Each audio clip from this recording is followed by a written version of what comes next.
Labdien! Labdien! Šodien mēs turpināsim iepriekšējo tēmu par attiecībām.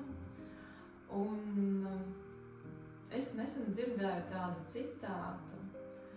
Ja pilnīgi uzticies cilvēkam, tā var būt lielāka dzīves laime vai lielāka mācība tavā dzīvē. Varbūt kā jūs to komentētu? Nu jā, varbūt, ja pilnīgi uzticies un tā uzticība nepieviļ, tad droši vien lielākā laime, bet ja mēs uzticamies, kļūstam atkarīgi, tad mēs varam būt ļoti ievainojami. Ja ir šķiršanās, tad ir ļoti liela trauma. Tā kā kopumā ir labāk gan paļauties, ka būs labi, gan arī turēt prātā, ka jebkuras attiecības var izjukt un katrs no pāra var aiziet savā virzienā. Un es arī tieši domāju, turpinot par jūsu rakstu, kas ir atrodama arī jūsu mājaslapā, ka noteikti dažādos vecuma posmos, etapos tā uzticēšanās un uzdrīkstēšana ir dažāda. Vai ne? Es domāju, ka jaunākiem pārsvarā varbūt viņai ir tāda emocionālāka, tā kā aizrautīgāka, spilgtāka un varbūt ar gadiem viņa ir tāda praktiskāka, vai viens otram palīdzēs, kā tur novecojot vai slimojot, kā abi tiek galā. Un sākumā varbūt ir tāda iemīlēšanās, tur ļoti spēcīgas emocijas tauriņa vēderā. Ja mēs kļūstam gudrāki ar gadiem, tad mēs varbūt tādi praktiskāki un mierīgāki skatāmies. Un tad droši tāds mierīgums arī palīdz ikdienā. Ja viņš ir, protams, es domāju, tas ir viens no tādiem pamatu uzdevumiem mums iemācīties gan tā kā mierīgi baudīt, gan tā kā varbūt pārāk neemocionēt, jo ar emocijām ir divas lielākās problēmas. Hiperemocionēšana, jebkuras emocijas par daudz, un noliegums, ka cilvēks nejūt. Protams, ir vislabāk, ja cilvēks jūt savas emocijas, mierīgi izvērtē, ko ar to darīt. Es dusmojos to teikt vai neteikt. Jo to var tā kā mierīgāk izvērtēt, apdomāt, atlikt, nereaģēt, jo tad mēs varam gūt labākus rezultātus.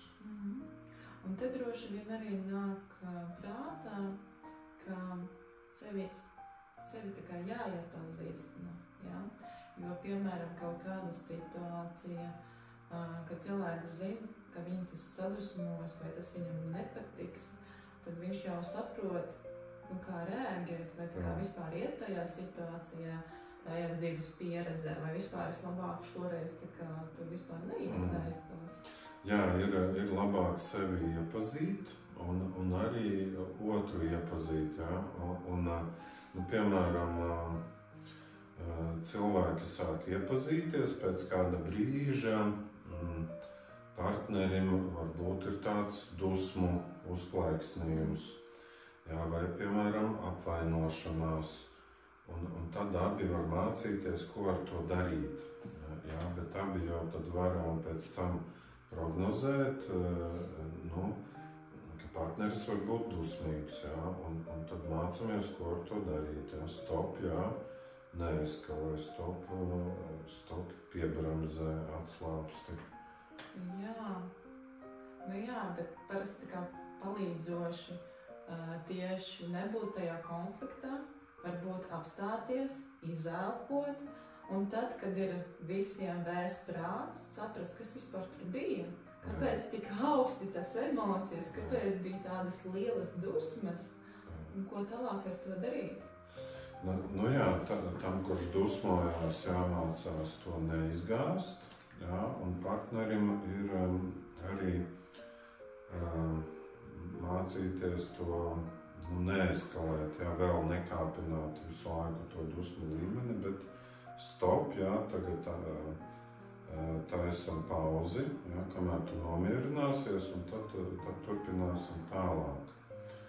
Jā, un tas jāmācās, bet arī, protams, jābūt gatavam, jā, jo bieži vien tas partneris, kurš dusmīgs, viņš apsola nekad vairs nedusmošos, un tad ir atkal abi nav gatavi. Jā, labāk, ka abi ir gatavi, jā, ka var būt šis dusmu izvirdums, jā, vai kaut kāda cita emocija.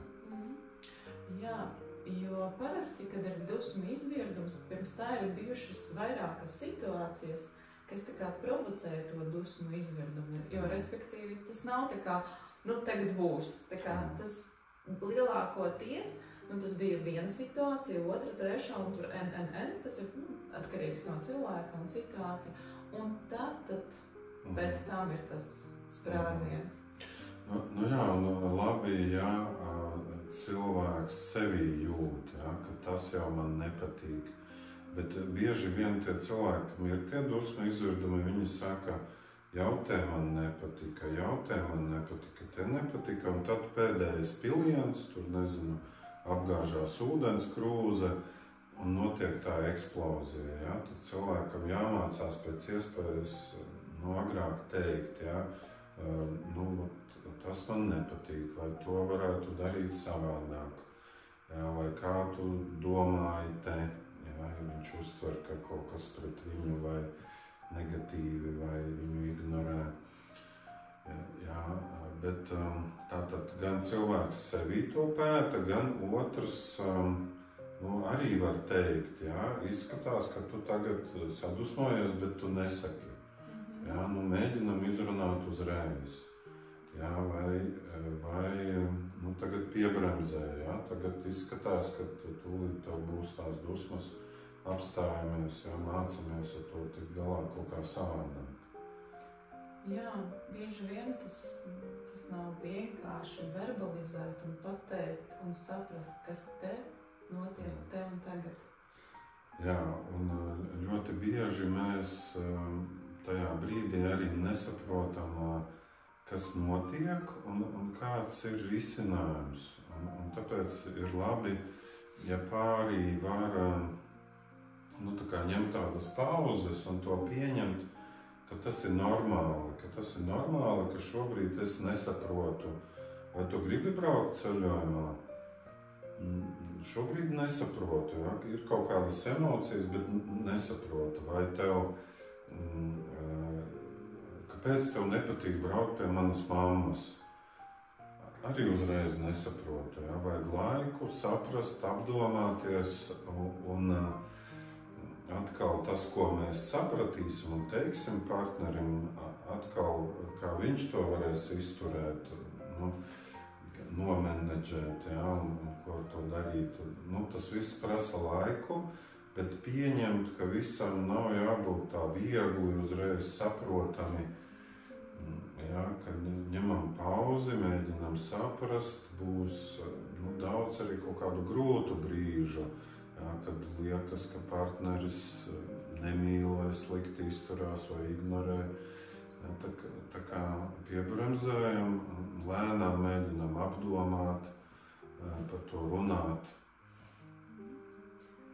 Jā, bet es domāju par to pašu pirmo, kad ir tāds mēdus mēnesis tajās attiecībās, jā, un tad ir spēja to izturēt, un pēc tam tā spēja pazūd, nav tik vienkārši izturēt to.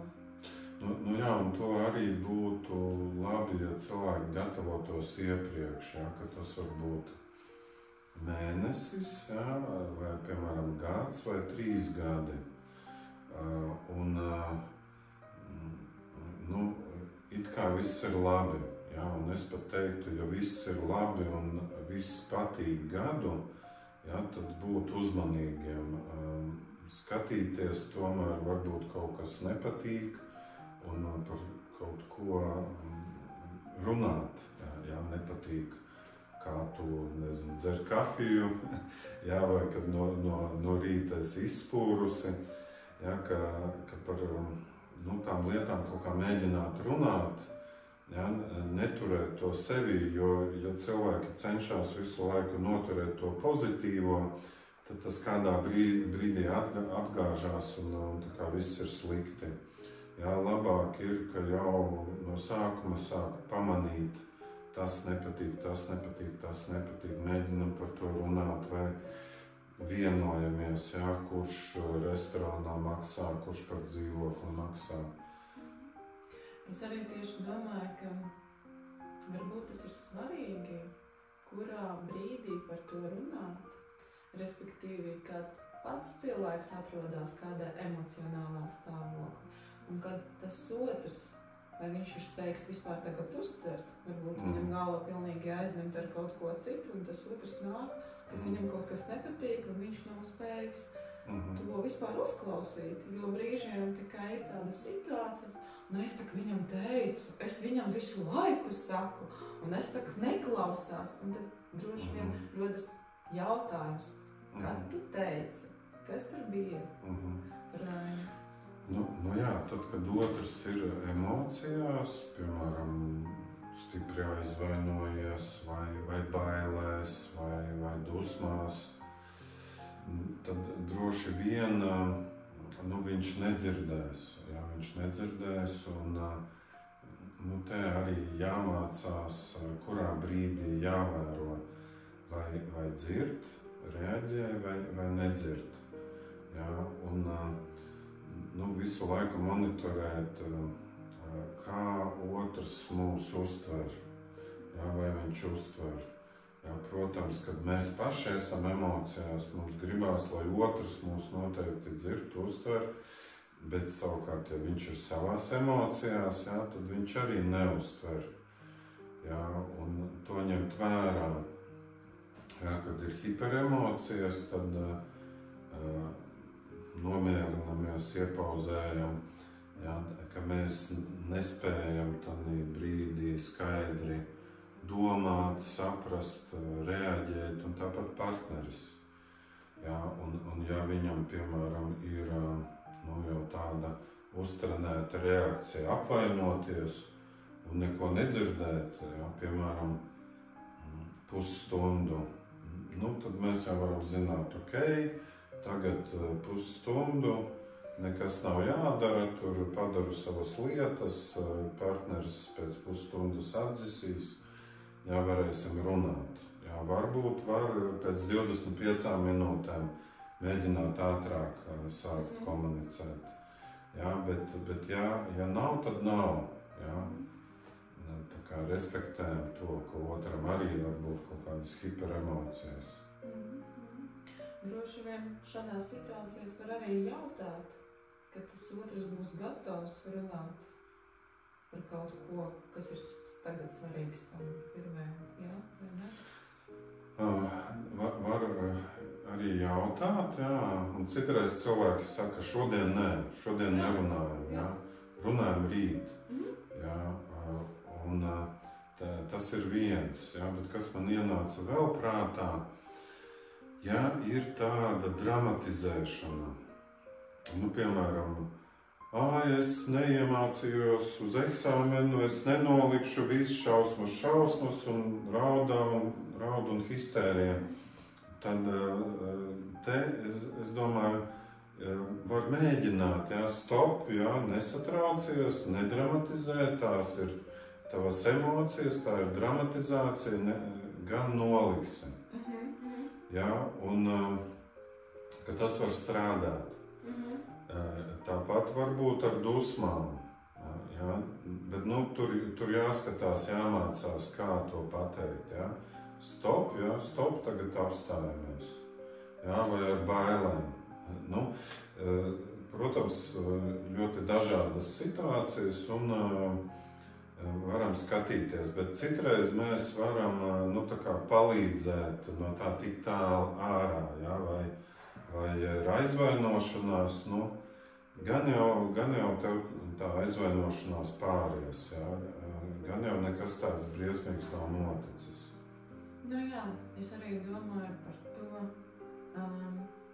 par partnera izvēli, respektīvi, kā medaļai ir divas pusītes, tad nosacīti, tā kā cilvēkiem arī kaut kas ir tas, ko mēs pieņemam un kas mazāk pieņemam. Un tā kā brīžiem cilvēki liekas, šīs jau neder, un tad meklēs nākamo, bet pēc idejas tie viņi ir ļoti līdzīgi iepriekšējām. Jo tā problēma bija ne tajā partnerī, bet tajās attiecībās un tajā cilvēka palīdzība. Jā, es domāju, te ir dažādi, bet parasti tā problēmu lielums, daudzums, ir apmēram līdzīgs. Bet varbūt viens ir varmāka, vairāk viņam patīk dominēt, un otrs tā kā ieņem upura pozīciju, un tad sanāk viens otru atrod. Varmāk atrod upuri, upuris atrod varmāku, un ja, piemēram, sieviete ir upuris, viņa izšķirās, ar lielu varbūtību viņa atradīs tādu pašu vīrieti. Viņai jāiemācās iziet no tās upura pozīcijas. Un cilvēks nāk terapijā, ļoti bieži, piemēram, iet ārā no tās upura lomas vai no varmākas lomas. Un tad bieži arī partneris sāk censties, negrib pārtraukt attiecības. Bet arī, ja viens mainās un otrs nemainās, viņš tā kā turpina teikt, tu nekas neesi, es esmu kaut kas, vai tur vīrietis ir noteicējis, vai atkal sieviete tur zāģē, vīrieši visi tur nodevēji un sliktie. Ja tas otrs nemainās, tad citreiz ir jāšķirās. Paldies, ka noskatījāties video. Tiekamies nākamreiz!